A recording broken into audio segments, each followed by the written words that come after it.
তার পাতিলের ভেতরে কোনো রান্নার কোনো খাবার কোনো রান্না হচ্ছে না। এই রকম করে তিনি যখন রান্নার পাতিলের দিকে তাকাইছেন, তিনি দেখলেন পুরা পাতিল ভর্তি পানি আর পুরা পাতিল ভর্তি পাথর দিয়ে রাখছে। জোরে বলেন আল্লাহু আকবার। একটু জোরে বলেন আল্লাহু আকবার। তিনি বুড়ির কাছে যায় বললেন, বুড়িমা, তুমি তোমার সন্তানদের কাছে ধোঁকা কেন দিচ্ছ? তুমি তাদের কাছে মিথ্যা কেন বলতেছো? তুমি আমাকে বলো। বুড়িমা বলতেছে, আপনি কে আমি জানি না, আমার বাড়িতে আসছেন আমার জন্য আলহামদুলিল্লাহ, কিন্তু শুনে রেখে দেন, আমরা অত্যাচারিত মজলুম পরিবার। আমার স্বামী দুনিয়া থেকে বিদায় হয়ে গেছে, এক পাল সন্ততি নিয়ে আমার জীবন ধারণ করা বড় দুর্বিষহ হয়ে গেছে। আমি মদিনার রাষ্ট্রপতি, মদিনার খলিফা ওমরের রাষ্ট্র ব্যবস্থা নাকি খুবই ভালো, এই রাষ্ট্র ব্যবস্থার সেবা নেওয়ার জন্য করে আমি মদিনার সীমান্তে চলে আসছি।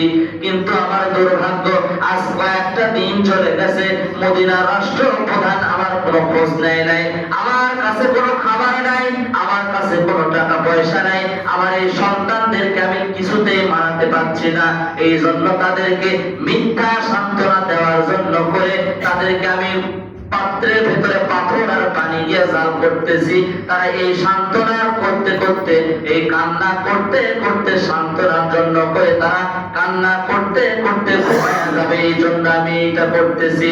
তিনি যখন এই কথা শুনলেন, হযরত ওমরের আকাশ থেকে যেন মাথার উপর তার উপরে যেন ভেঙে পড়লো, পায়ের তলা থেকে যেন তার মাটিগুলো খসে যেতেছিল। তিনি এক দৌড়ে রাষ্ট্রীয় কোষাগারে গেলেন।